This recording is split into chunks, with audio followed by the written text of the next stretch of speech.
паспорттағы коррупция сілерге мисал болып сабақ алғанға жетістіз болу атабы?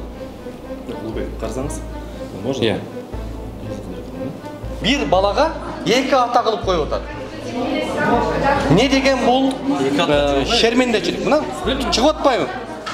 Көрсөтіп отпайбыз. Кадамжай районунда чоң район, анан ушундай деңгээлге түшүп калдыңар. Bir балаға 4 ата-энени кылып койгон ким буга? Ким кылып атат муну? Bunu деген соттун чечиминин негизинде. Жок, ким кылды дейм муну? Ким виновный, ким не мен айтсам. Обедтин учурунда мен кабинет. Обед маанилүүбү силерге азыр? 2 жылдан бери маселеси чечиле албай жүргөн адам. Чыгып туруп эшти жапкан булду анда. Хватит. Давайте. Бирөөнүн баланын тагдырын талкалап, сиз талкалап. Ана эмне чечпейсиз?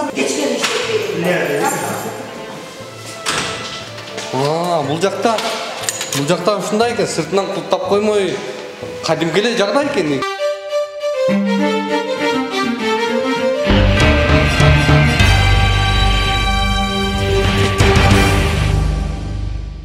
Москвадагы мекендештердин саламаттыгына кам көргөн Маманов клиникасы дагы бир жаңы филиалын ачты. Сынык жараат, лор, стоматология, кардиология, венерология, урология, гинекология, терапия, хирургия жана башка бөлүмдөр иш алып барат. Ошондой эле УЗИ жана анализдердин бардык түрүн аныктоочу лаборатория бар. Улукбектин катталуучуларына ишемби күнү кош бойлуулар үчүн УЗИ бекер, жекшемби күндөрү тиш жулуу акысыз, кош бойлуулар үчүн ишемби күнү справка берүү бекер. Жаш балдардын уздечкасын кесүү, френопластика бекер. Стоматологияда рентген жана консультация акысыз.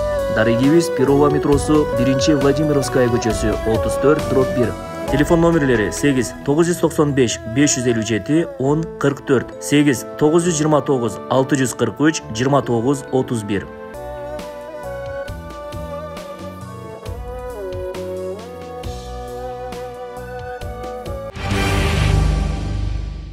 Саламатсыздар, урматтуу көрөрмандар. Биз азыр Баткен областынын Кадамжай районундагы Көктала айылында турабыз. Бүгүн биздин бул жерге келүүбүздүн негизги бир өзөгү бар. Ал өзөк ушул 2 жылдан бери чындыкка жетпеген Рустамова Сейлкан эженин окуясы, ошолордун түйшүгү тууралуу бүгүнкү берүүдө сөз кылабыз. Азыр биз ошол Сейлкан эженин үйүнө келдик. 2 жылдан бери уулуңузга паспорт ала албай оор экенсиз, э? Ооба, 2 жылдан бери паспорт ала албай, паспорт алайыкта эле паспорттоого бардык. Балаңыз канча жашта азыр?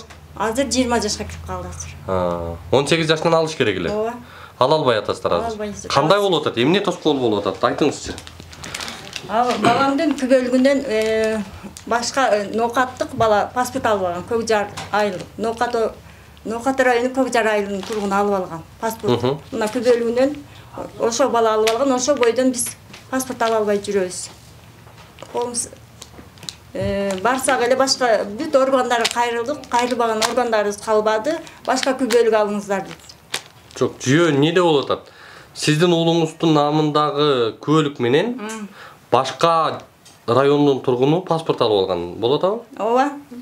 Эми ошо буласы Ноокат районунун Көкжар айылынын тургуну алып алган болот мына күбөлүгүбүздү. Аты жөнүңүз? Мен аты жөнүм Акылбек кызы Гулиза. Сиз эжеси болосуз, э? Ооба. Жумабайдын. Жумабай уулу Баямандын эжекеси болом. 2020 жылы менин 18 жашка чыгып, өзүгө паспорт алганы, Ленин райондук паспорт столуна барат. Азыркы аталышы стол, ошол жака барып, алар паспорт алайын дегенде көөлүгүн берет, көөлүгүн бергенде ал могу көөлүктү берет, көөлүктү бергенде сенин атыңдан башка бирөө паспорт алып алыптыр дейт. Сен уже алган турбайсың, ой жок, сен алып алган тур. Биринчи жолу бардыңыздар? Биринчи жолу барганда айтат, сен паспорт алыптырсың. Дагы эмнеге паспорт аласың дейт да. 18 жаштагы балага. Мен алган жокмун деп кайрылса, жок, мына турат го деп, бул баланын сүрөтүн көргөзүшөт. Мына, могу баланын сүрөтүн көргөзүшөт. Могу бала. Силердин иниңердин паспортунда намында, э? Мен инимдин паспорт күбөлүгүнүн негизинде бул бала паспорт алып алган. Мына, могу жерде бүт бара так көрсөтүлгөн, могу номер. Жеке номер, э? Жок, жеке номер эмес, могу күбөлүктүн номери буга дал келип атат биздин күбөлүккө. Берген орган Кадамжай району деп. Бул бала силердин иниңердин паспортун алып алган көлік негизинде алган бала бул жакта жашабайт. Жок, жашабайт. Мына жерде көргөзүлгөн Ош областынын Нокот районунун тургуну. Силерге ийне болуп калыптыр да ошондо, э? Мындайча айтканда паспорт стол бизге ийне таап берди да. Ошондон бери эмне жагдайлар болуп атат? Эмне иштер болду? Кимге кайрылдыңар? Эмне болду? Биз деген кайрылган аябай көп, мына көп эле эмелерге кайрылдык. Бүт эле да, почти бүт органдарга. Мынакей бул жакта экен коопсуздук комитети Баткен областы боюнча бир моюнча Улуттук коопсуздук кызматына кайрылыпсыңар. Ооба. 1 кат, 2 кат, 3, 4 жолу жазыпсыңар, 5 жолу, 6 жолу. Бул эме экен, акыйкатчыга жазылган. Мына ушунча экен. Булардан келген жооп. Булардан келген жооп. 1, 2, 3, 4.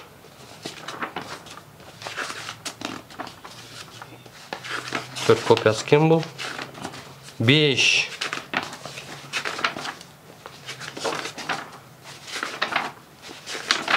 6. 7 жолу.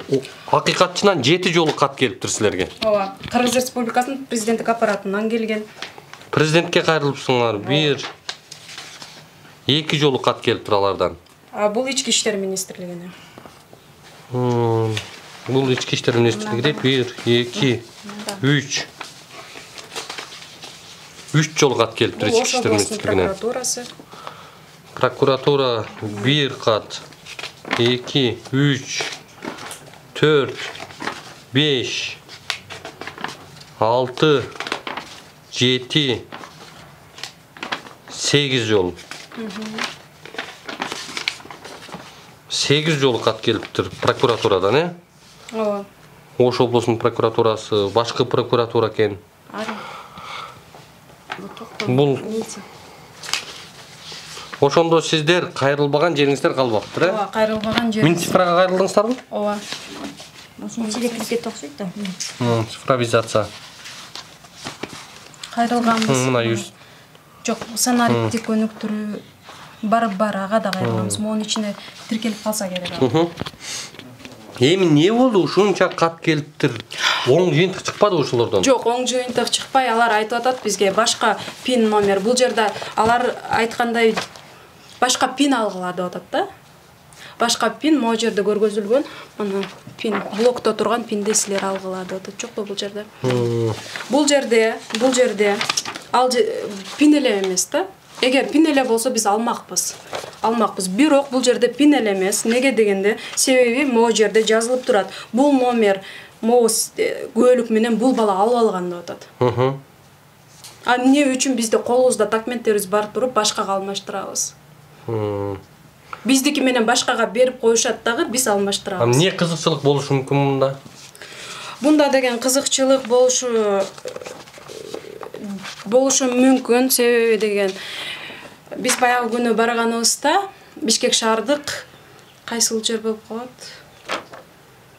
Цифровизация. Жок, Аю Гранттагы сонго барганыбызда биздин ал баланын да атасы, бирок аты Жумабай уулу Баяман алды элечи, бирок жашы улуу болушу мүмкүн. Бирок ата энеси дегенде анын башка ата энеси, өзүнүн ата энеси бар да турабы, төрөлгөндө башка ата эне болот. Ошонун ата энесинин, анын да атасы өлүп калыптыр. Бирок анын атасынын да кара кагазы тиркелген делого, биздин атабыздын да кара кагазы тиркелген. Оригиналы. Кантип алып, кандай жол менен кылышканын биз билбейбиз. Мүлктөр боюнча эмне болуп атат? Баягы күнү биз барып текшерсек, соңго барып үй документти текшерсек, бул бала Жумабай уулу Баяман деп, мону эле көргөзгөндө эле бүт эле Баямандын мен инимдин даныйлары бул бала сүрөткө чыгат. Бул бала сүрөткө чыгат. Токтом. Керек болсо жашаган эмеси, пропискасы бүт бар ушул бала. Ата энеси дагы сиздердин ата энеңиздер? Кара кагаз биздики тиркелгенде, значит, ата энеси да биз болуп калып атпайбызбы? Азыр эгер өзүнүкү тиркелгенде өзүнүкү болмок. Азыр сондон биз текшерсек, могул сиздин балаңыз болуп чыгып атабы ал бала? Ооба, биздин балабыз болуп калды. Мүлктөр боюнча да айтып аттыңыздар эле. Пропискага отура албай атат. Пропискага Биз неме китепте бар эмес. ооба китеп кызы паспорт. тек паспорту алып барабыз. Тек паспорттун өзүнүн номери, жеке номери болот. Жеке номеринде тергенде эле могу баланын азыркы көргөзгөн сүрөттөгү баланын фамилия аты сүрөтү чыгып атат. Үй ээси деп. Ошондо мүлктөргө сиздердин үйлөрдүн ээси ошол мүлк ээси болуп калып атабы? Ооба, ошол болуп калып атат. Анан паспорт столдон айтты, мен тартып алайын, келиңиз мага доказательство болсун десем, жок, мен жумуштан кетип калам, чоңуз тартырганга болбойт деп тартырышпай койду. Ал жерде башка эле бир кыз, Чолпон деген кыз да каттоодо турат, азыр мен эле, а башка менин апам, инилерим каттоодо жок. Ал үйдө? Ал үйдө жок. Жанагы бала менен сиз эле каттоодо турасыз? Бул бала ээси деп чыгып атат, бирок каттоодо бул бала деле жок да. Үйдүн ээси бирок бул бала, Ээси деп чыгып атат, ээси деп бул бала чыгып атат. Эми бул бала бул мындай кылганда бул биздин бала. А бирок сүрөт, кол ал биздин бала эмес да. Жасалма. Жасалма бул бала. Ооба, могу бала. 2020-жылдан бери азыр 22 жыл болсо, 2 жыл аралыгында ала албай атат да паспорт. Алгыла деп атат башка менен. 11-ди бүттү. 11-ди бүттү. 11-ди бүтүп, ортуга тапшыра алган жок. Кире алган жок да паспорту жок. Ортуга тапшыра албай, университетке кирбей, азыркы учурда колледжде окуйт. 9-дун базасы менен окуйт. 9-дун базасы менен окуйт. 2 жыл 11-класста окуду. Андан кайра паспорту жок, кайда жок тигип 9-дун базасы менен келип тапшырып атат, Ооба. Мындайча айтканда паспорт столдогулар бир баланын тагдыры менен жөн эле ойноп коюшту да, отуруп эле. Акча үчүн эме кылып туруп ойноп коюшту да. Сатып ишти мындайча айтканда. Анан сиздер кайрылганда эмне деп жооп айтып атышат булар азыр? Жооп айтып атышат, силер башка пин алгыла деп. Азыр мен сизге документтер бияктан көргөзөм. Башка блокто турган пинди алгыла деп атат. Күбөлүң алмашты. Ошондо деген биздики пин биякта, алар калп эле пин менен бир пин эки балага берилип калыптыр деп эме кылып атышат да. Бул жерде пин эле эмес, күбөлүк да. Эгер биз эме кыла тура башканы ала турган болсок, күбөлүктү да алмаштырууга туура келет. Алмаштырганда бүт мен инимден окуган бүт данныйлары тиги балага өтүп кетет. Азыр эле өтүп чыгып атпайбы?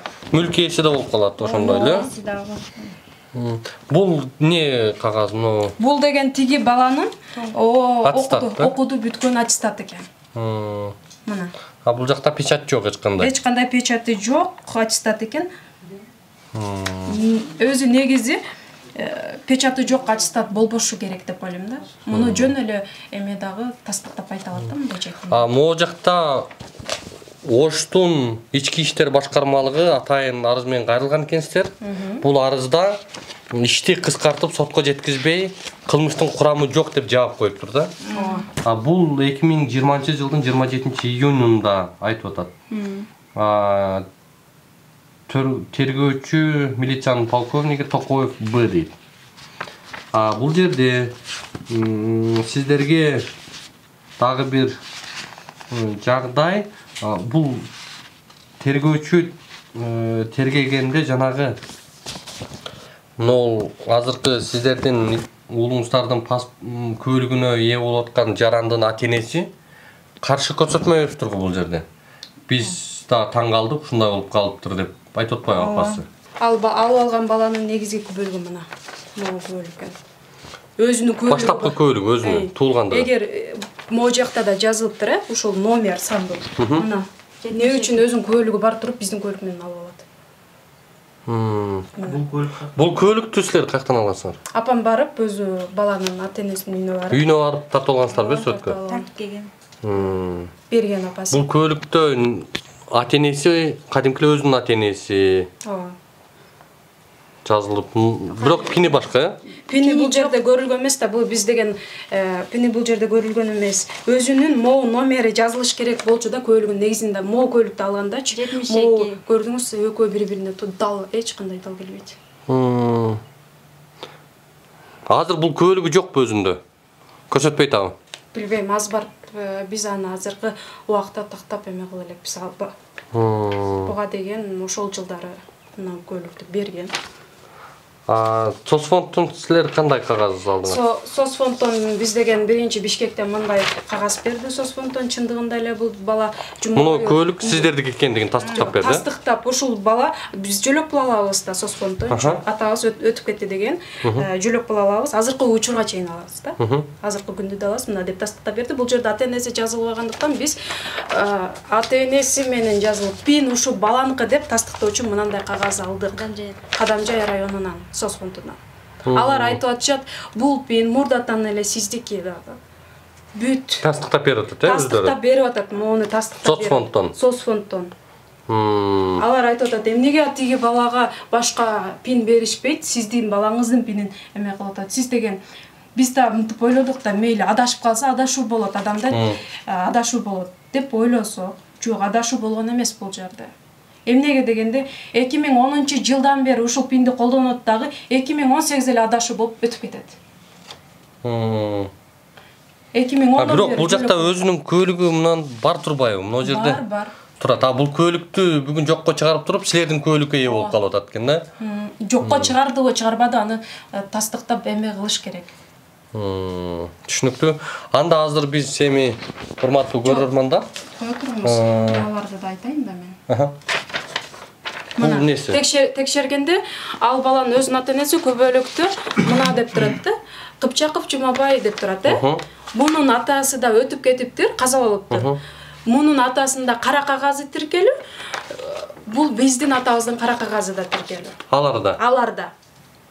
Мына сон өзү чыгарып берген. Оригинал кара кагаз сиздерде жок ошондо? Бизде бар болчу. Анан сондон айтты да, силердин кара кагазыңар тиркелип турат. Бул кандайча деп өздөрү таң калып калышты да, Бишкек шаардагы сондочу. Bizde бар болчу, bizde да ал десек. Биякта тиркелип турат, оригиналы деди. Анан бизге ичинде барып түрбүгө барсак, жок, кара кагаз жок. Таппай койдук. Мына, ошол сомдун эмеси чыгарып берген. Мына силер алып алгыла деп. Дагы эмне жагдайлар бар? Дагы жагдайлар бул бала мына биздин Баткен областында Каттоодо турат. Пропискада турат. Кутбидинов фон. Кутбидинов фон каяк? Могу үй ушул отурган үйүбүздө турат. Базада. Таң калыштуу. Мондай Кадамжайдан мондай выпуска бериптир. Ошо паспорт алыр деген выпускасы ушундай. Кадамжай берип атат. Эгер ошо болсун Эми биз азыр бизге кайрылдыңыздар. Биз да атайын урматтуу көрөрмандар, Бишкектен мына ушул жагдай үчүн келдик. Анткени чындыгында бул жактагы тийиштүү документтерди көрүп, биз дагы абдан таң калдык. Бул абдан маанилүү нерсе, анткени адамдын тагдыры менен ойноп 2 жылдык убактысы ал жаш өспүрүмдүн мындай бир жок текке кетип атат да. Мына ушул окуянын чоо жайынын жеринен бүгүн сиздерге жергиликтүү бийликтен ошол могул тийиштүү мамлекеттик бөлүмдөрдөн өзүнөн жооп алганга аракет кылып, сиздерге мындан аркы жагдайларды дагы чагылдырабыз. Окуяны териштирүү үчүн азыр Кадамжай райондук калкты тейлөө борборуна келдик. Булардын кандай жооп айткандыгына күбө бололу азыр. Башкандар кире берсин дейт. 1 мүнөттө өздөйт. 1 мүнөттө өздөйт. Жок, эми мисалы үчүн азыр мен 9-ду чакырдым, 9 кирет деп. Эң акыркы канчада? Канча киши алды? Сиздер mesela мейжилесе ошого талон аласыз. Талон аласыз. Жок, эми жарым саат, 1 саат күтүп атабыз. Бир кишини 1 сааттан телеп атабы? Ооба, чыккандан кийин 1 мүнөттө өздөйт. Болбосо бирөө кириш жок. Начальниги каякта экен? Күндө ушундай өчүрөт бе? Ошондой. Качан келдиңиздер эртемен? Биз 10-до келдик. Канчанчы өчүрөт өзү? 14. Азыр канчанчыдан келди? 9-жадан эми келип тура. Жок, эркен ар жак. Жакшы келип. Көрөлүчү азыр мында. İçine de kakılı.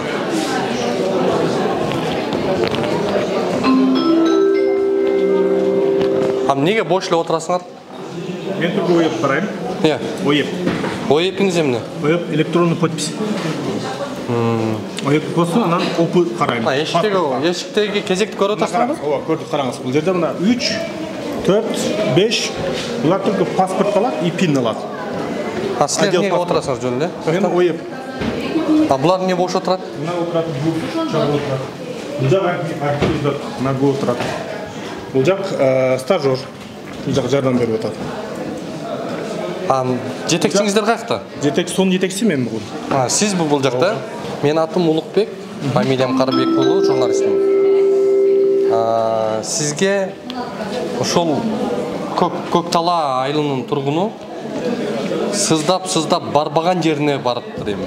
Ал жагы Орусиядан атайын силер үчүн келиптир. Эмне үчүн силер бир кишини какшатып, жылдап көйгөй кыласыз? Ал бұл жаққа барасыз. Заведующий барасыз. Сиз жетекчисиз? Жоқ, мен сонун жетекчисимин. Документация боюнча бұл жақ заведующий. Сиз мен сон. көзөмөлдөйсүз баны? Мен только зданияны көзөмөлдөйм. Документация бұл жақ. Сиз комментарий мен берем. Не боюнча дейсиз? Силердин аты жөнүңөр ким?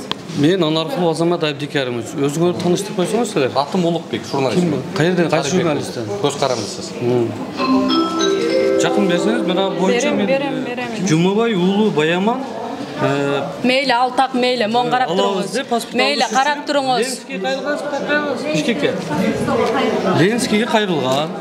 Бул Баяманда эки двойной пин болуп калган. Эч кандай андай эмес. Бир адам менин түшүнүгүм боюнча да. Түшүнүгүңүз андай эмес. Жумабай уулу Баяман деген Нокат районунда дагы ушундай адам болгон. Экөөгө бир пин тийип калган да. Айтыңыз. Один пин на двоих болуп калган. Булар анан экинчисин удалениеге кайтып Баяманга восстановлениеге арыз менен кайрылган. Туурабы? Кайрылгансызбы? Жок, Баямандыга бир омес болуп калыптыр, эки окшош фамилияга бир омес болуп калыптыр деп кайрылган. Номер кимге таандык азыр бүгүнкү күндө? Бул бүгүнкү күндө азыр эки балага бир омес болуп калган да. Ошондо кимдики ал? Азыр эми мынаны терип көргөндө Жумабай уулу деген Нокатта дагы бар да, ушундай бала. Сотмун силерге 2010 жылдан бери бул бала азыркы күнгө чейин бул баланыкы деп 2010 жылдан бери жөлөк пул алып атат. Ушул пин менен кантип эле 2018 жылдан тияка өтүп кетет. Аста сүйлөй бергиле. Аста сүйлөй албайм, уша сүйлөтө турган эме. 2000 мынау Жумабай уулу Баяманды пинди бул балага же наркы балага таандык экенин бизде өзүнчө комиссия бар. Бишкек комиссиялар чечим чыгарыптыр. Чечим чыгарыптыр. Кимге карап чыгарыптыр? Берки балага чыгарып атасыңар. Наркы бала мен чыгарбайм, аны Бишкек чыгарып берет.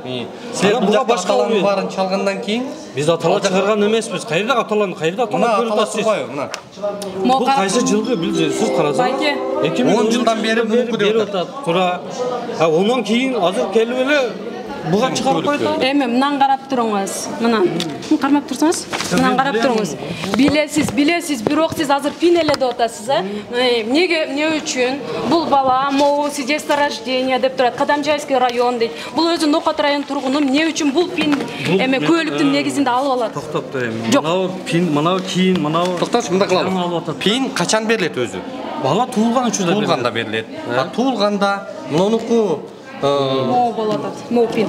Силер жакында сотко кайрылгыла.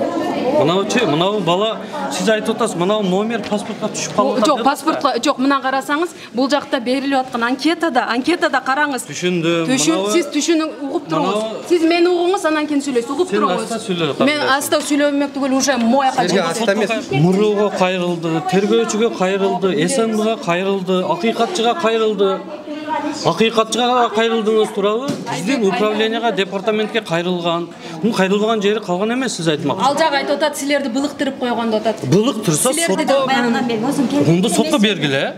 Жок, сиздер эмне үчүн сотко бергиле, сот чечим чыгарып берсин, мынага берилсин. Эми ушул Кадамжайда бир паспорт алыш үчүн 2 жыл ал окуудан калды.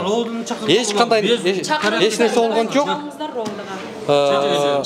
Вактыңызда анан мына ушундай кызматкер бүгүнкү күндө эми сотко баргыла деп кол жаңса отуруп. Эмнеге булар мындай? Чечимди бир кой бериш керекпи бир до конца? Жок, силер кандай бүгүн могу жерде так сотко айтып атса, могу номер эменики 10 жылдан бери ушул үй бүлөнүкү деп атса. Бирок Кимден кетет паспорт сол алып атпайбы? Кимден кетет? Ноқаттан алып атат турабы? Документ көтөрүп чыккын. Кемчилдик кимге Көрсөтөм кетет? аны, көрсөтөм. Аю грант. Кандай керек? Полностью көтөр, ал эмес. Биз аю гранттан текшергенде мен сизге азыр тастыктап аю гранттын жетекчисинин кадамжайдан ошибка кеткен деген сөзүн так сизге видеодо көргөзүп бере алам. Көрсөтүп сол адамды, көрсөтүп. Азыр Эми сиз мага ошол кол адамды сотко түртпөңүз. берейин. Түртпөңүз. Мага кыйкырып түртпөңүз.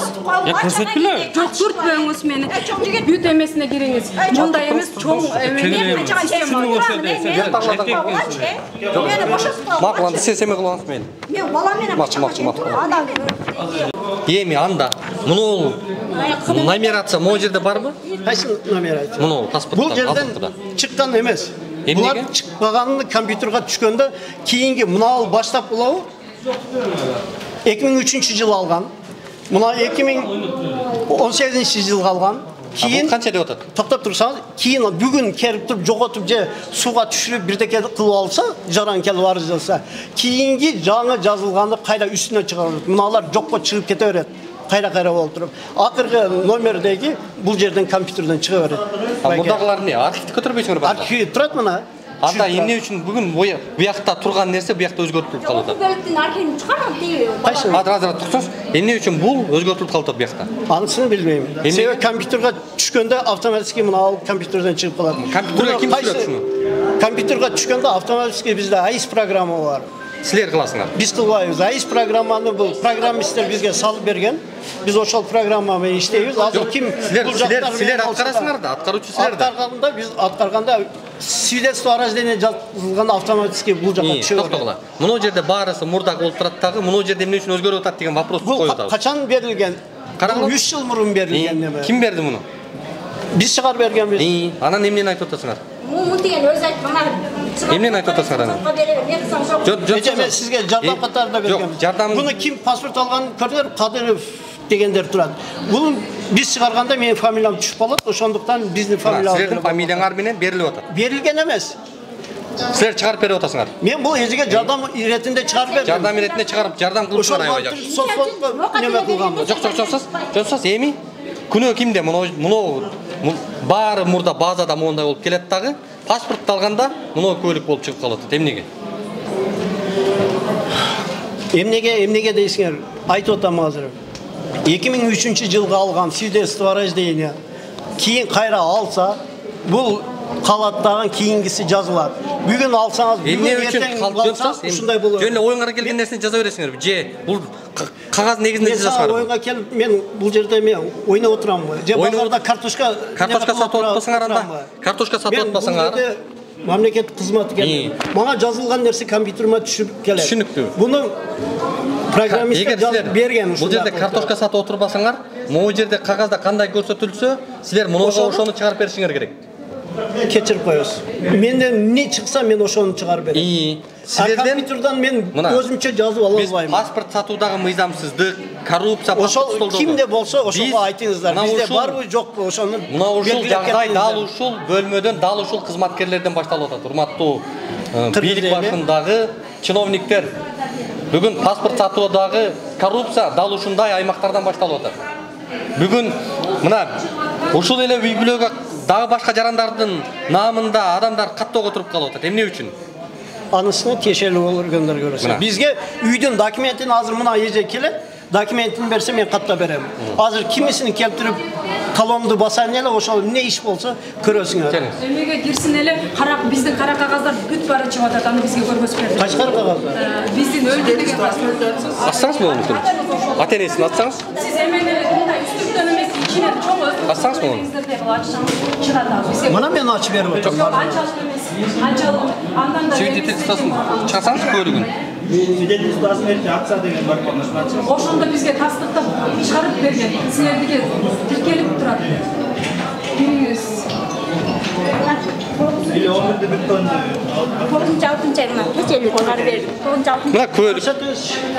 Кыпчаков Жумабай деп турат. Мунун ата-энеси. Эми беркин басыңыз дагы. Мына спос менен чыгарып алганбыз. 9-6 ай. Мына эмне бир балага эки ата берип койдуңарбы? Була кандай? Мына көрүп атасыздарбы азыр, урматтуу көрөрмандар. Булар берген паспорттагы жаран ата-энеси, эки атасы бар экен. Бул ушул паспорт столдун мамилеси булардын иши. Көрдүңүздөрбү? Бир балага 2 ата кылып коюп атат. Не деген бул шермендечилик? Мына чыгып атпайбы? Көрсөтүп атпайбызбы? Бассаңар азыркыны. 2 ата чыгып атат. Сиз эмне жөнүндө айтып атасыз дагы? Жоқ, сен мындай бизди жамандап атканыңы айтасың. Жаман экендиги көрүнүп турбайбы? Жок, бу жерде сот буга чечим чыгарып бериш керек, акыркы чечимди. Силер эмнеге 2 атасы бар бир балада? Айтсаңар? Жок, бул эми мунун данныйлары бардыгы системага түшөт да, жаңы алынган нерселер системага түшөт. Силер системага эле шылтап эле. Кудай урган система экен ушул системага. Кудай уруп атпайбы ошол системанын бардыгын? Мына эми көлүгүн өлгөндүгү тууралуу көлүктү ачыңызчы азыр. Сиз ишенбей атасызбы? Көрсөтүңүз берди. Көрүп турат, бардыгыбыз көрүп турабыз. Эмне экен? Болду. Болду башка. Эмен ачың. Биз ишибиз силерде бар. Кандай окуу жөнүндө? Башка иш кылайбы, адамдарды топ турайбы, чыктырбы? Андай жок. База боюнча ушул. Жок. Эмне үчүн бул жактан 2 ата чыгып атат бир бала? Аны билбейм. Айта албайм. Ким билет муну? Аны айта албайбыз. Айтсак силер адебеле кайрадан неме кылып айткыла. Системага түшүрсөк, Кудай урган система деп, Кудайды дан салып аткансыңар, башканы деле салып атасыңар. Мейли. Эми мынадан кичине неме кылыш керек да. Бул АИС программа дегенде, АИС программа боюнча ошондой программисттерге жолуңуздар анда. Кандай болгондо ушундай. Бизге эч кошпой туруп, бир программисттерден сураңыздар.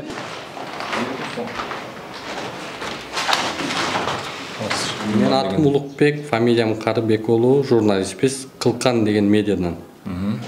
Эми сиз? Мен атым Батырбек Каримович, аким 1-орунбасары. Акимдин 1-орунбасары. Бүгүнкү күндө аким эмгек өргөсүнө чыгыптыр. А сиз милдетин аткарып атасыз бүгүн. Пока ошондой. Эми отпускада мезгилде жүргөндөрчү. Анда калкты тейлөө борборуңарга барсак, анандай бир мамлекеттик кызматкердин этикасынан сырткары олдоксон, копол, одоно жооп берип, соттон барып чечип алгыла деп узатып атат. Эми ушундай Кадамжай районунда чоң район, анан ушундай деңгээлге түшүп калдыңарбы?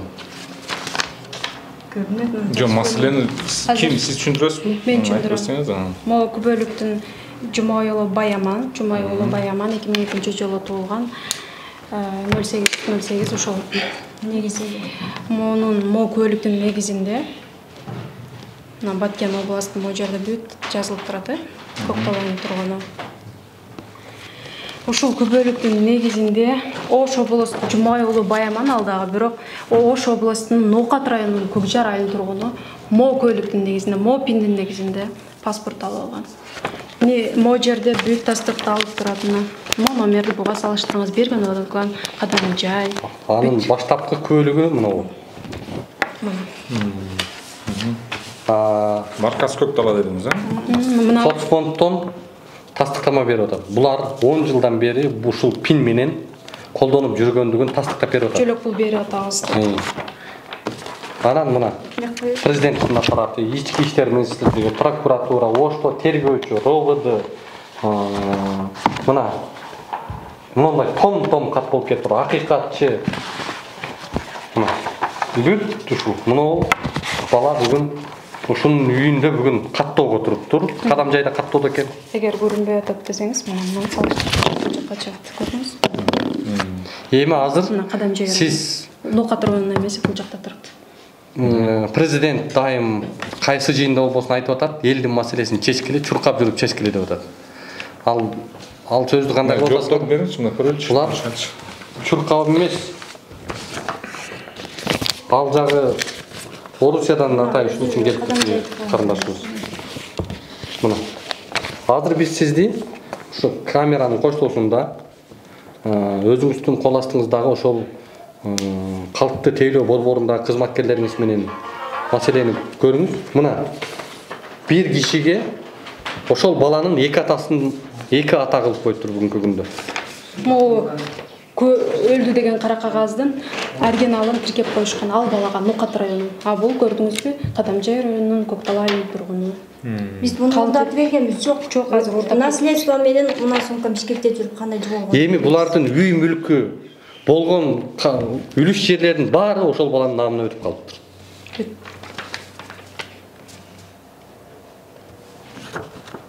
Азыр Жүрүңүз бизге ошол тийиштүү өкүлдөрүңүздү алыңыз. Калктык тейлөө борборуна барып, өзүңүз ошолордон суроо берип, жообун угуңуз ошол жерден. Бул жерде сен мунун жазган жооп туруп атпайбы? Ал эми арызда көрсөтүлгөн ушул пин номери кадам жаран кабыл актарын каттоо калктык паспорт көрсөтүлгөн каттоо бөлүм тууралуу тиешелүү документтер менен тасталып эч кандай сатылып же жасалма болбогондугу маалым болду. Бирок сосуна берип атат. Мына сөздүн немесин окутам да мына. Эми алып ошентип берип атат. Каттоо бөлүм кызматкери Амировдон түшүнүп ката алынды деп Айбек. Ал Амиров өзүнүн мойнуна алып айтат азыркы күндө.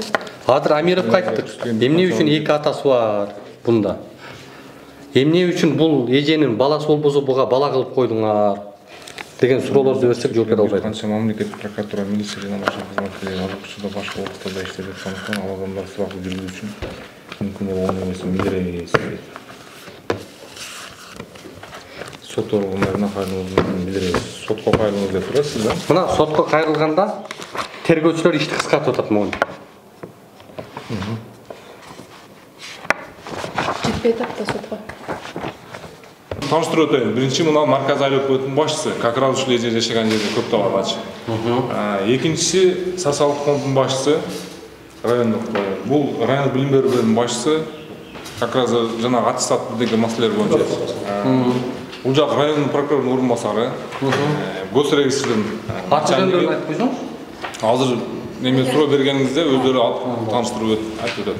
Анан бул жак азаматка паспорт начальниги. Болда кимден баштайсыздар? Анан баштагандан кийин бали бирөө суроо жооптор бүткөндөн кийин ал кишини бошотуп берели. Болда сен башка деле биз бул жакта эми 2 жыл жетишерлиге деп убакыт кетти 2 жыл. Кыскача Сен өзүң ким? Мен аты жөнүм Улукбек, мен журналистмин. Бишкектен келдик. Атайын именно ушул иш боюнча. Хорошо. Кайсы газет боюнча жазасыз? Ийгиликтөөчү журналист, көз карандысыз. Кылкан деген медиа. Бизге жаран кайрылды. 2 жылдан бери барбаган жери, какпаган эшиги калып атат. Мындай том документ. Бүт прокуратурадан, рободу жок азыр. Робот келет. Рободудан, госрегистрдан, ЦОНдон дерлик бардыгынан. Президенттин аппаратынан бүт бар. Эми суроо бул жакта биз барып окуяны ошол жерден түшүндүрмө алганга аракет кылдык, бирок так эле буйтап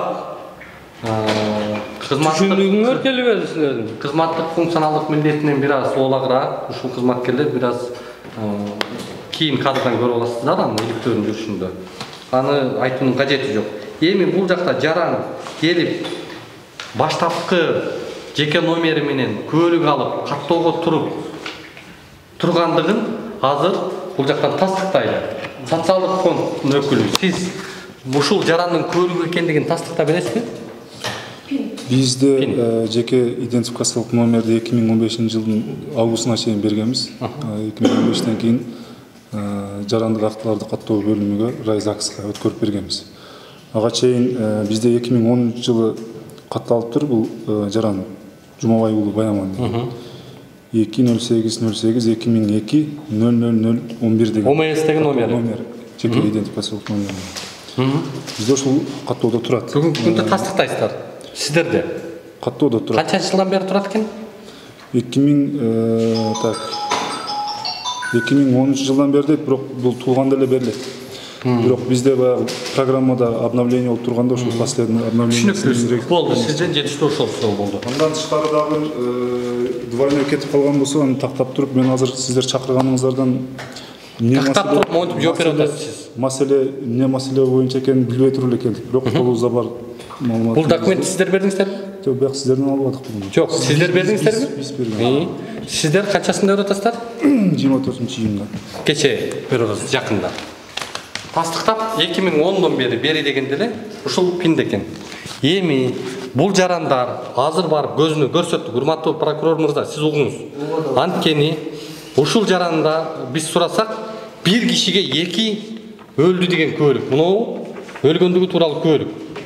Ошол баланын наамына көрсөтүп берип атат. Биз билбейбиз аны. Айыс билет. Болбосо ишенбесеңер көп башты ортпай барып соттон чечип алгыла деп атат да.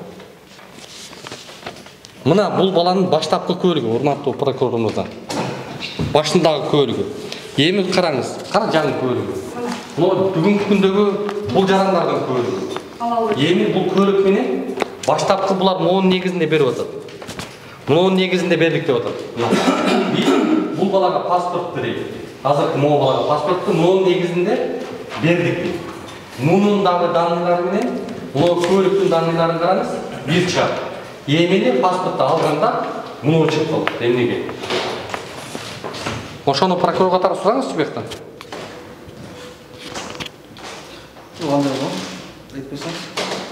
Мен баштан, мен билгенимден бул эже өзү башынан сиз айтып бергениңиз жакшы эле. Жок, сен өзүң иштегениң көрмөйм. Жок, биринчи бул мынау эме Жумабай уулу Баяман Бишкекте жашаган, турабы эже? Бишкекте Ленинский райондук ЗАГС бөлүмүнгө кайрылышкан, паспорт алган, Азыр сонун деп бир отургабыздаган кайрылганда Жумабай уулу Баяманга 2 адамга 1 күн берилип калган деп олар Ленинский билдирген буларга. Анан олар заявка алган булардан. Булар ушундай деп түшүндүргөн кандай болгон, эми мен жерде жокмун. Сизде дагы ОМС, Ноокатта дагы бирөөгө ОМС берилип калган экен. 2 адамга 1 ОМС берилип калган. Качан дегенде качанына эми буну берилгенин айтышкан да. Анан булар макул деп булар заявка заказ берген. Өздөрүнүн же биздикини такта бериле, же onu такта бериле деп Ленинскийге кайрылган. Ленинский о маалда где-то 15 күн 1 айдын ичинде чечим чыгарган да бул боюнча. Ленинский чыгарбайт. Буну Ленинский документтерди алат, биздин управленияга өткөзөт. Управлениеде атайын комиссия бар да, шуларды караган. Анан карайт дагы Жумабай уулу Баяман азыркы сиздер айтып аткан бул өзүм алам деген ОМСти Ноокаттагы Жумабай уулу деген бала ушу туулган күнү бардык окшош да. Ошо бала мурда паспорт алып алган деп мынау булар биздики деп аткан ОМСти Жумабай уулунуга кылып туруп, буга башкадан эме берип коюп атат да. Башка номер берип атат. Жок, башка номер келдикпиз. Биз баштапкы паспорттун данныйын сурап. Биз түшүндүрүп коелу, анан дальше эме иликтей беребиз. Мына жерде протокол турат. Мына протокол номер 93 21 май 2020 жылы биздин ошол управлениябыз чечип, мынау пин сен акыркысы 211 дедиң, а? Жок, бул 2010 жылдан бери берги ажырагандыгы боюнча пенсияны алат экен. Ошондогусуну бизде аз жазып беришти. Эң акыркысы 011 деген. 011 принадлежит Жумабай уулу Баяман деп туруп Ноокаттагы баланыкы деп чечип атат да, мына протокол. Бул протоколду ким берип атат? Муну ошол Бишкек берип атат. Эми Бишкек жоп берип атат. Экинчи, второй пин 401 деп туруп, мына Жумабай уулу Баяман деп, мына сиз айтып аткан ана KRX деп жаңы свидетельство рождения турбайбы? Азыр жаңы колуңузда. Шул номердеги метрикедеги Жумабай уулуга 401 деген акыркы номери 401ди берип атат сиздерге. Токтоп туруңуз. Эми ал совсем башка. Эми токтоп туруңуз. Шу жерден баштап бул эже мен албайм деди. Турабы? Мен өзүмдүн баламдын биринчи мына сиз айтып аткан 2010догу бергени мен алам деп атат да. Чечимди биздин ошол бул заявка берип атат да, чечип бергиле деп Ленинский. Заявканы Ленинский чечимди мына 401ге буларга чечип чыгарып берип атат. Түшүнүктүү. Азыр билим берүү борборуна. Бул аттестатты көрдүңүз да? Ооба. Печат коюлабы? Печат эмес бул. Печат коюлабы? Эмнеге печат жок бул жерде? Ката миллион теңге жок. Кимден алган булар? Жазылып турат кайдан алгандыгы. Мектеп. Кайдан турат карап? Сиз райондук билим берүү борбору? Бул каяктан алгансыз көрсөң? Оштан алып атпайбы? Оштан алып атпайбы? Бул беркилердики. Сиз жок, кимдик болсо дагы оштан алып атпайбы мына? Ооба. Сиз эми билим берүү тармагында билесиз да кандай кылып аларын? Ооба. Могу мыйзамдуубу? Кайсы мыйзамдуу эмес бул? Мыйзамдуу эмес. Печат коюлуш. Эми суроо. Азыр булар айтып атат. Пинди өзгөртүп жиберсе, бул баланын аттестаты бар. Бүт жогорку окуу жайга окуганга, орто билимди алганга, жалпы эле ушу билим берүүдөгү базасы кандай болуп калат? Жокко чыгып кетеби? База жокко чыкпайт карап, мына пин менен берилип атпайбы карап буга? Жок, бул берки берилген жылы. Бул качан берилди? 2017 берип аткан. Башка. 2017 берилип атат. Бул жерде 2020 өзгөрүп атпайбы, башка берип атпайбы пинде. Булардын не болот? Окуган окуулары эч нерсе болбойт карап. Эмнеге? Күбөлүк. Эгер андай өзгөргөн болсо, күбөлүк өзгөрүп атпайбы? Кайсы? Күбөлүктү өзгөртөбүз деп атпайбы булар? Өзгөргөндөн кийин өзгөртүп алат да карап турган. Пин өзгөртөт. Кантип өзгөртөт? Через министерство өзгөртөт. Өзгөрткөн болсо. Канча? Жогору. Канча Жумуш 2017 берип атат. Ооба. 2020 күндө өзгөрдү. Түшүнүктүү, эми ал мына. Көрдүңүзбү бул жерде? Подделка экендигин көрдүңүз. Ал балага шек жарата турган жагдай. Эми паспорту кайсы чыгарып алат? Нокаттагы жума Берсең ошону тагында жазылышы керек. Бизден алып атабы же? Жок, нокаттын өздөрүнөн алып атат. Бирок биздин Муну көлүк менен алып атат. Бул күбөлүкчү баягы пин экөө окшош болгондо азыр АЭС системага наркы баланынан күбөлүк жүрөт, баягы системада. Мана күбөлүк ham түшүп кала берет да. Системадан чыга берет бул. Кагаз. Эме данныйлары системадан чыга берет. Булар айтып атат, силер киргизип чыгардыңар, силер ушундай акты. Онтой эмес. Силер сончолук подтверждение кылсаңар, сотко кайрылсаңар, кагаз деп атабыз. Маселе мындай болуп Амна. Наркы адамдар калды деген силер айткандай, комиссия чечкенде наркы адамдар ошол пин калды дегенде, биз бүгүн текшерип турат, 4 ата-энеси бар. Bir kişiyle 4 ата-энеси. Ya андай жок, ол просто системада сол экөөнүн омияси бир болсо, экөөнүн ата-энеси бир болуп түшүп кала берет да, түшүнбөй атасыңар же. Жок, биз силерге көрсөттүк, ошол жерде bir баланын 4 ата-энеси чыгып. Жок, ол өзүңөрчү эле билбелерди айта бербеңиз. Жок, азыр көрдүк го. Чыгып атат, бул мынанын кара кагаз. Силер көрдүңөрбү ата-эне чыккан? Мына бул киши көрдү. Мына эки ата-эне, эки апа чыкты. Системадан чыга берет да. Туулгандыгы тууралуу күбөлүгү чыгып атат, ата-эненики чыкпайт. Өлгөндүгү тууралуу күбөлүк чыкты да. Өлгөндүгү чыкты. Экөөнүкү тең. Кара кагаз. Экөөнүкү тең чыгып атат. Мына көрдүңүзбү? Экөөнүкү чыгып атты. Эми токтоңуз. Азыр булар бул жерде жанталашып атат. Кылгылыкты кылып коюп, мына. Мунун негизинде бердиби? Ушунун негизинде бердиңиздерби? Биринчи. Мына сиз. Эмне беребиз? Паспорту биз берген эмеспиз. Жок, ушунун негизинде алып атабы? Жок, мунун негизинде алып атабы? Сиз билесиз да? Кандай билесиз? Шунун негизинде? Шунун негизинде, мына. Муну көлүк ошого совпадать этет, Эми муну эмне үчүн бул көлүккө кетип калып атат? Бул жаңы алып атпайбы? Жаңы ким? Сен азыр сен жаңы токтоңуз, жаңы эмес. Бул жакта 2010дон бери жүрөт деп атат мында. Ошол экөөнүн пини бир болуп атпайбы? 2010до бул алып атат. Келиңиздер, мен бир суроо берейин да. Мо соцфонддун начальнигине. Байке биз 24 канчанчы число экен бул жакта? Ошондо кайрылганыбызда сиздин кызматкериңиз, замыңыз айтты. Бул пин эч кандай эки адамга эмес, бул силердики 2010дон бери силер колдонуп жүрөт экенсиңер. Бул пин талашта болгондо силерге кайтарылып, силердики биринчи алган экенсиңер, силерде турат экен азыркы күнгө чейин. Бүт эмеде силердики экен. Эмне үчүн ал балага башка пин бербей, силердикин эме кылып атат деп айтты. Бизе ошондой ушинтип атат, тактап могул кагазды бизге берип атат. Сиздин астыңызда турат ошол кагаз. Ал эмеде сиздердин системаңыздарда биздики экендиги тастыкталып чыгып атат. Эми берип атат. Мына. Ал астынан алып берген жок да. Мен түшүнүмдөгү системада Жумабай болуп Байманга тиешелүү деп берип атат. Ошол мына тиешелүү берсеңиз, тиешелүү деп бергенмен бул жерде Кадамжай районунун тургунуна Марказ айылынын тургуну Карабашев Жумабай апа энеси Рустамова Сайлихандын баласынын пини деп турат мына жерде. Ата-энеси да турат. Сиздер алдыгынтып эме кылбай эле коюңуздар. Эми кандай болот? Мына, азыр эми прокурордун жолун угалычы. Кандай дейсиз сиз ушуга? Уктуңуз беле буга чейин ушул окуяны? Жок, эми уккан жокмун. Мен азыр бөлүп таанышуудам. Бул боюнча ошто каралыптыр, тергөө жүрүптүр. Тергөө аракеттеринин жыйынтыгы менен чечим кабыл алыптыр. Кылмыштын курамы жок бекен? Кылмыштын курамы барбы жокпу? Ал өздөрү карап чыгышкан. Сиздер эмнеге каралыпсыздар? Ош областтык немесинде каралган экен. Шаат республиканын жүзүнүн регион боюнча неме деп коет, муру деп коет, ошол жерде каралган. Тергөө аракеттери жүрүп. Эми прокурор катары суроо сизге. Эмне үчүн Баткендин бир районундагы окуяны жеринен иликтебей ички иштер кызматы Ош шаарына барат? Паспорттун нокот берип атат. Нокоттон алып атат. Нокоттон алып Ош областта тийиштүү чечимдерди кабыл алат. Жаран бул жактан жазып атат. Баткендин жаран жазып атат. Биздин жарандыкын нокоттор алып атат. Ошол жөнүндө. Мына жерде бар. Жаран сиздерге бул жактан Баткенден арыз жазып атат. РОВДга. Бизде ушундай болуп атат деп, биздин укугубуз тепсеп атат деп жазып атат. А силер эмнеге боштон карайсыңар? Райондук РОВДга эмес, бул жерде баягы арыздардын жоопторунда турат го. Бишкек шаарына адрес көрсөтүпсүз да сиз туурабы? Бишкек шаарына адрес көрсөтүп, кадам жай деп көрсөтүп. Азыр мына Кыргыз эли жалпы ушул мамлекеттик чиновниктер көрүп атат да. Ушул бир бейчара бир карапайым жарандын 2 жыл ушинтип чуркатып, мына ушундай жооп менен жүрөт экенсиздер.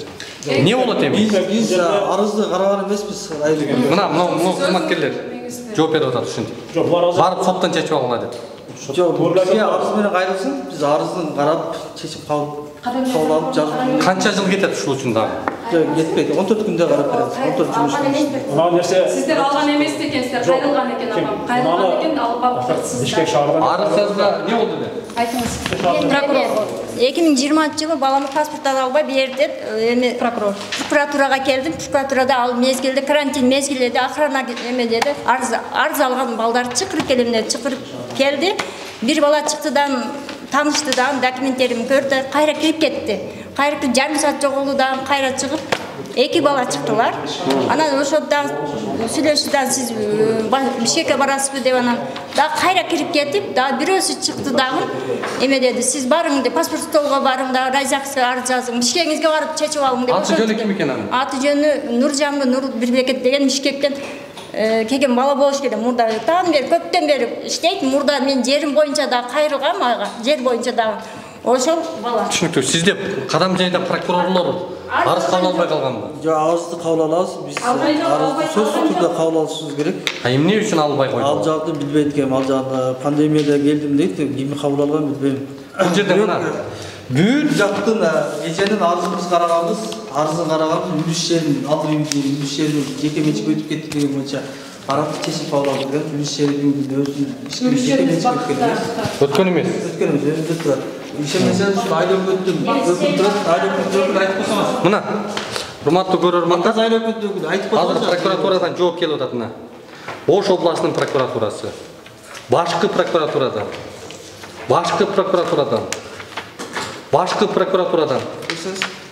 Ош областынын прокуратурасынан, Кадамжай районунун прокуратурасынан, ошол жери боюнча ушул кайрылган кадастр бөлүмү буягы, госрегистр. Мына бери дегенде 10 кат прокуратурадан келип атат. Дагы кандай жыйынтык чыгарып бересиңиз силер? Биз карап чечимди бергенбиз, жок боюнча. Мына жери боюнча айта кетсем? Жок, азыр муну боюнча кайрылып тур. Ушул иш боюнча 10дон ашык жооп берипсиздер. Иш боюнча эмес да боюнча.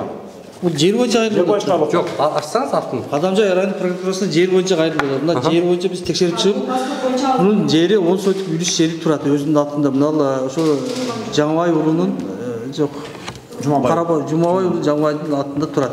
Кийинкилерин ачсаңыз паспорт боюнча жооп берген.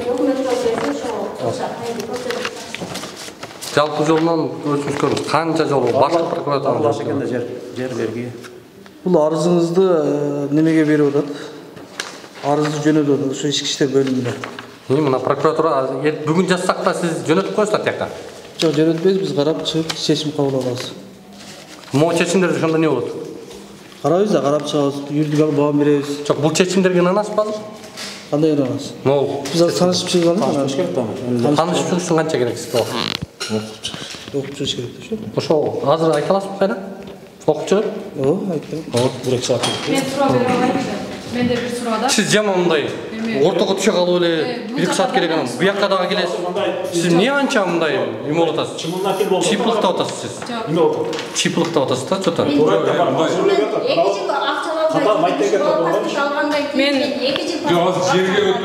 жок, паспорт боюнча бул буяка мен суроону карап. Жок, паспорт. Мына мен мындай суроода мендечи. Кыскача бир такталып. Айыл өкмөт катары сиз жогорудагы Жумабай уулу ким эле аты? Баяман деген бала азыркы муну паспорт алып алган бала. Сиз ушул жакта жашайбы? Бул маселе азыр бул эки фамилияда бир фамилия бир атта эки адам чыгып атабы? Ноокаттан бирөө каттап атат. Мен түшүнүп алган суроо жооп берейинби? Азыр ушу Баяман деген бир эле фамилияда ошол аттуу эки адам чыгып атабы? Эки адам чыгып атат. Эки адам чыгып атат да, туурабы?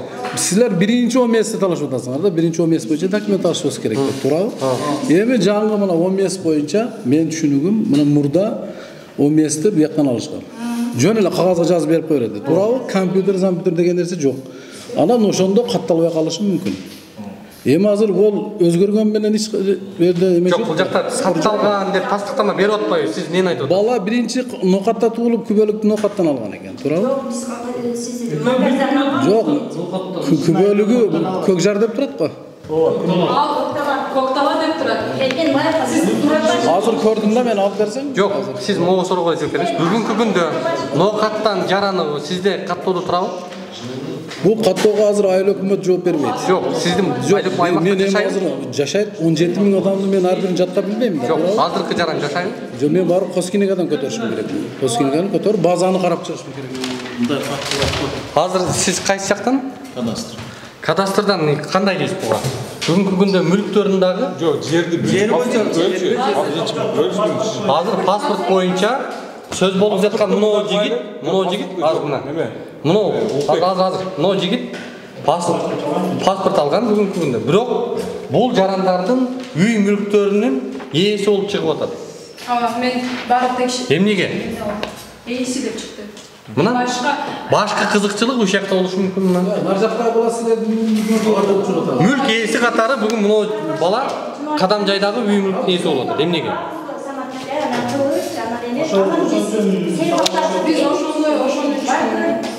Жерге дагы эмнеге силер берип атасыздар? Өздөрүнүн үйүнө каттоого тура албай калып турган экен, ошкон тийип алып чакырдык. Бизде дагы ушундай эле база жеке идентификациялык коддор берилгенде ушул кишиге таандык мүлктөр чыгат да бизде базага киргизилет. Купля продаж кылып сатып берген жоксуздарбы? Билбейбиз, базадан карап көрүш керек да. Келсе сатканга. Сиздер саткан эмессиздер буга? Сен саткан эмессиңби? Биз сурап атабыз. Мен эми сурап атам да сен. Ошондой эле суроону берип атасыз да. Ошондой эле суроону берип. А эмнеге могул мүлктүн ээси болуп чыгып атат? Onu men жердин эмесин мен түшүнбөйм даже, билбейм деле. Силер базардан Ya жер жөнүндө чыккан жок да бизде даже. Мен маселени өзүңөр чечип алууга. Жок, дегеним жок, мен просто бул чечимди биздин департамент чечип берип атат. Мына протоколду өзүңөр көрүп атасыңар. Ушуга наразы сиздер, аз наразы тарап болуп атасыздар, туурабы? Наразычылык болуп атат эми ортодо. Кандай наразы тарап? Булар өз укугун коргой албай аткан тарап. Ошого сотко кайрылып чечимди чыгарыш керекти, сот бир. Мисалы менин колумда болсо экен, мен тарс мына Баямандык экенде берип коюла турган, менде полномочия жок болуп атпайбы? Азыр эми сизге суроо. Азыр буяка прокурор мырза, кылмыш иши ушул каттоо бөлүмүнө бүгүнкү күндө козголгонбу? Кайсы? Негизи эле канча кылмыш иши бар каттоо бөлүмүнө? Сонго. Ал боюнча айта албайсыз сизге маалыматты. Неге? Жашыруун маалыматпы? Тергөөдө жүрүүдө тергөө аракеттерин кызыштыруу үчүн биз айта албайбыз. Жок, жалпы учурунда кылмыш иши козголгонбу? Буну айта албайбыз. Эмнеге? Эмне ушул иш боюнчабы же? Жок, жалпы. Анысын айта албайбыз. Неге? Жашыруун маалымат бар. Жашыруун. Неге? Жашыруун деген эмнеге? Эмне үчүн жашыруун ал? Коом үчүн ачык болуш керек бүгүн ал сон ишмердүүлүгү. Сон үстүнө иш козголгонун айтып атасыңыз? Иш козголгонун мен айта албайм, мен билбейм дагы ким козголгонун. Зам прокурор болуп билбейсиз бияктан. Мен зам прокурор эмесмин. Жардамчысымын. Зам прокурордун жардамчысы. Кандай болот эми бул? Не кыласыздар? Кандай чара көрүп бересиз? Урматтуу зам аким, сиз бул жакта адамдардын укугун коргоп, өзүңүздүн жаран бүгүн сыздап 2 жыл ушундай болуп жүрсө. Мындай кылайлы. Азыр бул эжелер райондук прокуратурага кайрылсын. Мен текшерип берейин эле. Сөзүн берип атат, туурабы? Мыйзам жүзүндө кылып. Могу немеден паспортолдон алсын маалыматтарды. Биз дагы содействие кылабыз райондук прокуратурага. Текшерүү маалыматтарды берели, соцмонтун алдырып берели, паспортолдон алдырып берели. Көзүңүздөрчө бул жакта аттестат жасалма экендигин көрсөтүп берип атабыз. Аттестат район берип, бизди Кадамжай район берген жок да. Жок, негизи айтып атабыз да. Кылмыш иштер бар бул жакта деп. Ошон бар да. Кайсы мектепте турат жазылган? Мектеп. Эгер биздин райондон болгондо, азыр мына райондук билим берүү бөлүмүгө мен тапшырма бердим. Эгер боло турганса, министрликтке мисалы үчүн ким кандай чара көргөн болсо, ошо сунушту берет элек да. Бул азыр бизден берилген жок да. Башка облустан берип атат экенчи. Анан биздин райондун прокуратурасына сиздер кайрылыңыздар. Официально элечи. Могу жакта бир том кагаз турат, ошол эле жооп келет да. Бул жер боюнча жооп берилип атат. Жер боюнча берилип турат. Паспорт боюнча дагы. Жок, көрүп турсаңыздар, именно ушул жанагы мына райондук паспортолдун маселелери боюнча жооп берсин сиздергечи. 14 жумуш күнүбүздө 14 жумуш ичинде кайрылат. Жооп берилет да өзү. келип түшкөн арызгач. Биринчи маселе. Урматтуу көрөрмандар, эми бул жактан жер маселеси боюнча боло турган болсо, мына айыл өкмөт башчысы бар, госрегистрдин начальниги бар. Биринчи маселе боюнча токтотолу эми. Кайрылымдар жооп берсин. Аягы муну токтотолду. Райондук прокуратура айтып атпайбы, текшерүүнүн жыйынтыгы. Текшерүү кайра эле Биз карап чыгайлы деп атат. Биздин тургун болгондон кийин биз карап чыгып берели, жардам берели деп атат да. Биз эч качкан жокпуз. Бизге кайрылыңыздар арызында эч. Мен сизге суроо берем да. Мисалы үчүн мына 2010-жылы сиздер буну берип атасыздар да биздин балага туурабы? Анан бул жак айтып атат, бир пин эки балага кетип калган деп атат. Ошондо сиздер мындайды, ошол жылы эле жөлөк пул берерден алдын тастыктайсыздар да. Эки бала экен деп туруп, ошондо эмне үчүн ошол убакытта эки балага бир пин болуп калган эмес, булар айткандай болгон деп ошол убакта айтпайт дагы 2018-жылы кайдан жайдан пайда болот дагы 2 пин болуп калат дагы учуп кетет. Ал ошону түшүндүрүп. Жумабай уулу Байаман деген бизде азыр акыркы 011 акыркы цифралары 011 деген идентификациялык номер менен катоодо турат да. Биз 2021-дин акыркы кварталында пенсия төлөөдү баягы информациялык маалыматтык система аркылуу өткөрүп баштадык. Ошонун негизинде биз ар бир пенсионерди, пенсия алуучуну жеке идентификациялык номери менен төлөмгө алганда ушул маселе келип чыккан экен. Азыр мен телефондон тастыктадым сотрудниктерден. Бул анан через ЗАГС суралып тастыктап ушул 011 деген пин менен азыр алып атыптыр да. Анан эмне үчүн булар алып атат? Багуусунан ажырагандыгы боюнча пенсия алып атышат. Анан эмне үчүн эки пин болуп калган, эмне үчүн мындай берилип калган, мындай подробный эмени биз дагы толук запрос берсе тастыкташыбыз керек экен да. Жок, тастыктап берип атпайсызбы биз? Жок, бизде мен азыр деле тастыктап атам. Акыркы 011 менен пин менен бизде азыр катоодо турат. Алып атат, пенсиясын алып атат. Бизде пенсия алып атып, немеси барлыгы все маселе жок бизде. Анан эмне үчүн булар айтып атат, эки адамга берилип калган деп. Булар эмне үчүн кайрадан айтып атат булар? Биз пенсия берип жок, ошону мындай кылайлы, сүйлөштүк да. Арыз менен кайрылыңдар, бүгүн эле жардам берели деп атат. Мен аны айттым, айыл өкмөттөн, мына соцфонддон, мына эми мындай кылалы. Ушул жоопкерчилик азыр эми бул жакта эң чоң күч ушул жергиликтүү бийликке берилди. Акимдердин бүгүн абдан чоң мүмкүнчүлүгү бар. Эми ушу Кыргызстандын эли көрүп атат. Ушундай бир жөнөкөй жараныбыз сыздап 2 жылдан бери проблемасын чече албай атат. Аким катары, ушу зам аким катары милдетин аткарып атыпсыз. Кепилдик берип ушул жаран мындан кийин ыйлап, ушул көйгөй үчүн кайрылбайбы? Мындай жоопкерчиликти сезип, сиз бүтүрүп бере аласызбы маселесин? Бул жерде маселе укук коргоо органдарынын бүт, бул жерде соттун деле омбудсменге жазыптыр, УУДга жазыптыр, ички иштер министрлигине. Бизден эсен бул маалыматтарды берип турчу. Баардык маалыматтарын берип атат. Азыр райондук прокуратура ошолорду алып туруп анализдеп, жыйынтыгын чыгарсын, кимде күнөө кандай. Эгер кимде күнөө мисалы үчүн соцфонддо, паспортто боло турган болсо, биз ошол тиешелүү министрликке жөнөтөлү. Ошол жерде ашыкка кеткен. Кимден ашыкка кеткен болсочу. Анан ошонун жыйынтыгын күтөлү даган бир маалыматтар берели. Сиз деле күтүп атышат. Сиз деле кылып келатыр. Эми азыр сиз зам аким катары 2 жылдан бери, жок, 2 жылдан бери сиз бизге келген жок да булар. Келген жоксуздар да.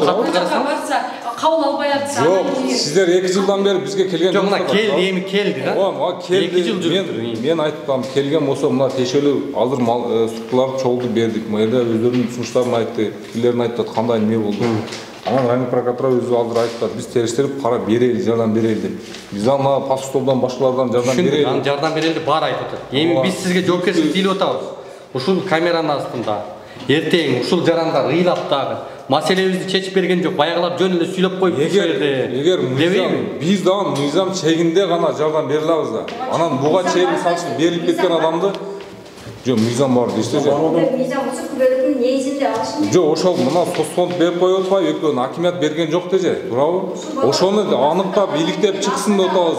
Мен сүйлөп атам го, мен сүйлөп атам. Айтыңыз.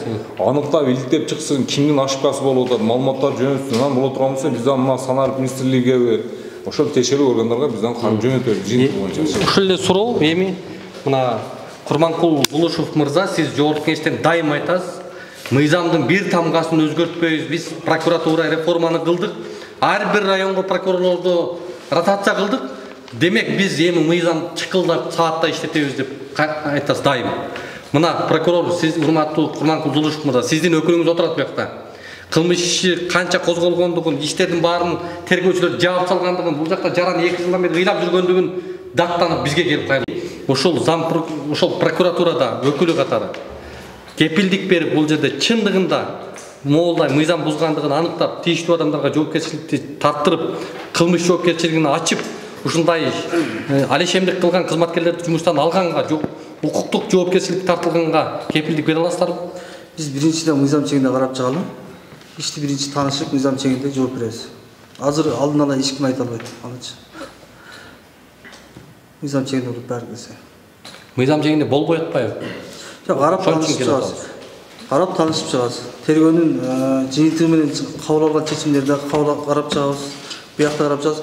Бул жерде биздин областта болгон жок, биринчиден. Экинчиден, Ош областта болгон окуяны бизге алып келип, кандай кылып чечим кабыл аласыз деп бизге жарга таканы деп атасыз.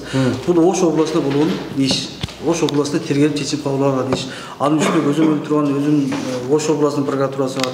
Алар өздөрү көзөмөлдөп тийиштүү чечимдерин кабыл алган. Сиз мындай кыласыз. Могу жерде кылмыш иштерин тергөөчү жаап койгон, могу жерлерде катачылыктарды кетирген тергөөчү. Мен буларды аныктадым. Урматтуу Курманкул мырза, мынакей Ош областындагы прокурорго жолдойм. Ушунун үстүнө чара көргүлө, кылмыш ишин ачыкла деп жибере аласызбы, кат жазып? Сиз указание бере атасызбы? Жок, жибере аласызбы деп атабыз. Указание бере атасызбы? Жок, биз сизден мүмкүнчүлүгүңүздү сурап атабыз. Ошондой кыла аласызбы? Биз карап көрөбүз. Мыйзам бузуучулуктар болсо, Оштун прокурору карайт экен деп отуруп алабыз. Жок, мындай да, карап чыгып мыйзам бузуучулуктар болсо, көрсөтүп беребиз. Көрсөтүп бересиздер. Демек, бул жакта кылмыш иши болгон болсо, сиз жогорку прокуратурага жолдойсуз. Беребиз. Бул үчүн сизге канча күн керек? Бизге 14 жумуш күнүнүн ичинде арыз менен карасак карап чыгып беребиз. 14 күндөн кийин сөзсүз түрдө урматтуу 14 күн эмес, 14 жумуш күн деп. Ошо 14 жумуш күндөн кийин сөзсүз түрдө дал ушул убада берип аткан жергиликтүү бийлик күч органдарынын жообун алганга биз аракет кылабыз. Жана сиздерге ушул нерсенин жообун көрсөтөбүз анда. Рахмат анда сизге. Сиздерге азыр мына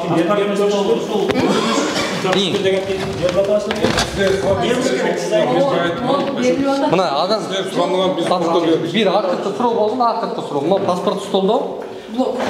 Ар бир бизге каралган 3-чү жаран дал ушул паспорт столго кайрылат. Бул жактагы алешемдиктерге кайрылат. Ушундай кызматкерлердин этикасына кайрылат. Эми биздин көзүбүзчө көрүп атабыз, бул кызматкерлердин акыбалын көрдүк. Замаким катары кандай бир ушундай кызматкерлерге чара көрөсүңөр? Мен ал жерге соңго барганда көрсөткөн мамилени көргөнүм жок да менчи. Ушул эле көрүнүш. Биз башка эч нерсе жок. Шу көрүнүш. Баягы булар давка кылып келип атат. Ровно сүйлөп, ровно эметкен жок барды өздөрү маалымат берип атат. Анан ал жерде силерге бакырдуу, чыкырдуу мен көргөнүм жок да. Эч ким бакырган жок. Анан булар сатып эмес. Урматтуу прокурор мырза. Азыр сотко бизди мен азырда ар ишиңерди сот менен чечип алгыла деп кол шилтеп басып кетип атат. Жерде чечимди чыгарып коебуз да. Ошон үчүн айтып атам. Биз мына чечимди протоколду чечилип чыгып койтат. Буну эч беле кыла албайбыз. Эми ушу кантип кайсы? Азыр мен келатып тагын зам директорго чыктым да ушул маселе боюнчачы. Да, эже бир кыз менен келди деди. Мен алдымда бир жарым саат, 1 саат отурду деди, барган экенсиз. Нур Султан Сардалбекович дегенге жолугупсуз. Ошол эле калп эле. Бул чечим чыгарып коюп, чечим ушундай чыгыптыр. Сиз карап көрүңүз, болсо сотко кайрылыңыз деп, ол деле түшүндүрүп айтып берди. Эми кайталаштын эле кереги жок. Урматтуу көрөрмандар, мына көрүп атасыздар. Бир кишиге 2 ата-эне кылып, бүгүн бир баланын 4 ата-энесин чыгарып, цифровизация деп туруп буякта отурушат. Санарып депчи. Адамдар шунчалык ал жагы Москвадан келип маселесин чече албай кетип атат.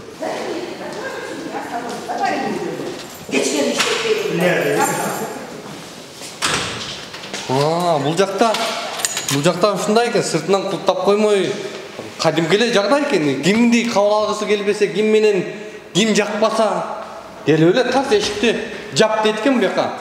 Бул жакта тиги секретарга кыйын экен өзүнчө эшикти куттап карап отурат экен. Бирок туалетке кантип барат эгер мындай? Жүрсөңү? Сыртынан куттап койсо. Обед ишим деп атпады беле бул киши? Мына көрдүңүздөр, буга чейин аябай биз маанилүү ишти кылып атабыз, аябай кыйратып атабыз деген жаран кызматкер. Ушинтип цифровизациянын доору. Ушинтип жарандардан качып атат да.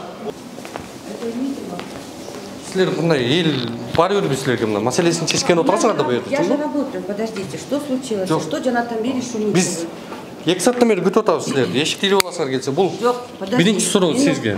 Сиздин функционалдык милдетте эшикти илип алып кызмат кылам деген жазылганбы? Тургула.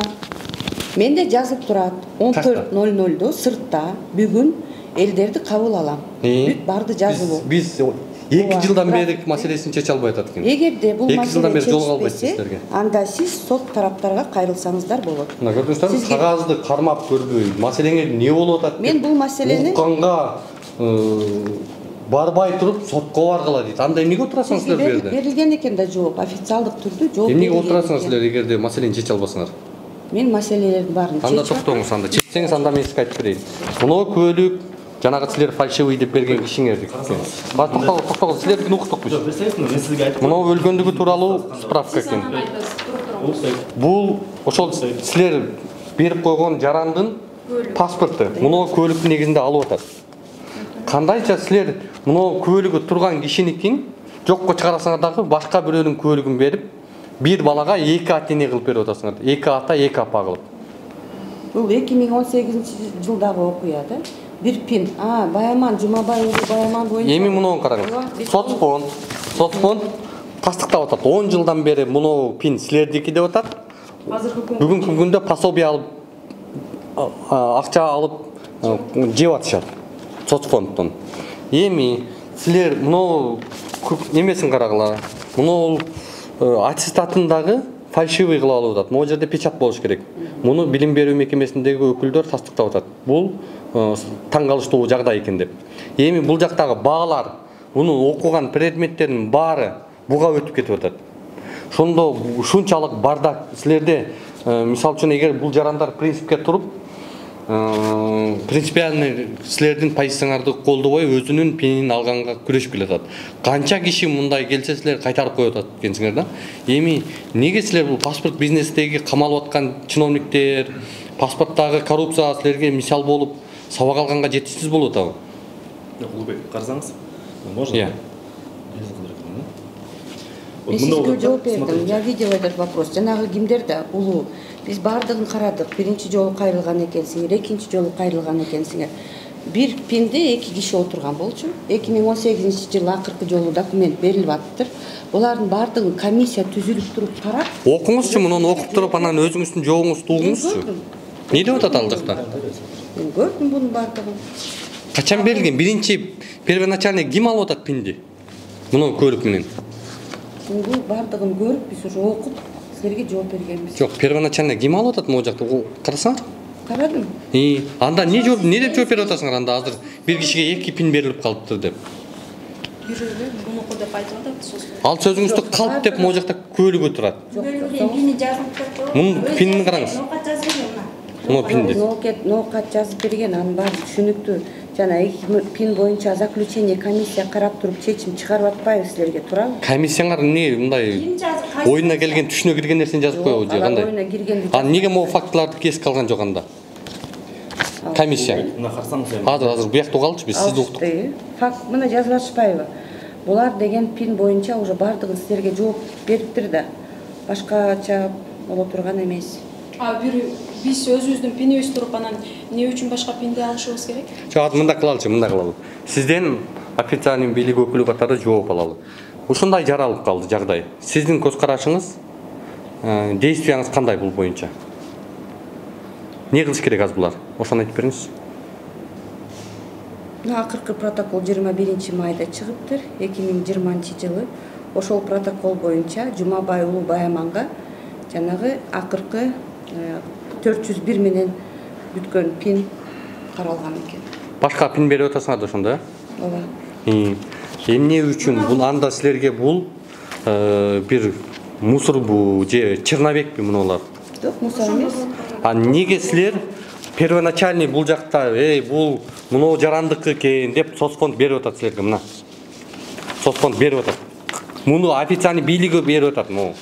официальный мусор емес, бұл бийликтин кагазы. Бұл 10 жылдан бері ушул пин менен пайдаланып келе атасыңар деп атат. Первоначально ушул жараны алып атса, анан силер кандай башка пинди берип койдук деп азыр мындай беймарал отурасыңар. Бул мында болот да, мына карасаңыз. Кимден кетти бул кемчилик?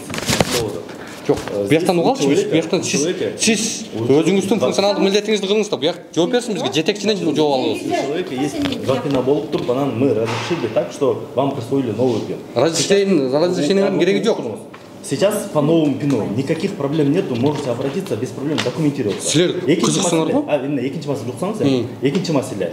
Есть второй момент, если вы хотите, чтобы у вашего сына был вот этот пин, который сейчас в свидетельстве о рождении указан, тогда вы обращаетесь в судебный орган. В судебном органе вот это все считается доказательством. Это сейчас вы правы в том плане, то, что он бар доказательство. Түшүндүм, эми токтогула. Силер уктук, силер уктук. Мына жоңарды уккубуз келбейт ат. Уксаңыз эми сотко кайрыласыз да, сотко кайрылганда мына бул фонддон выпискалар бар, бүт бар полностью. Ошонун баарын алып туруп, сотко соттун астына алып бересиз. Сот деген ошонун баарын аныктап, карап чыгып туруп, доказательство. Это все доказательство, полное прямое доказательство. Соттон мага бир чече албайт деп кагаз берин, мен сотко апарам. Анан ошол жерден, анан ошол жерден токтосоңуздар. Инфоком цифровизация министрлигинин астындагы Инфокомдун директорунун жана орун басарынын жообун 12-ден 45 мүнөт өттү.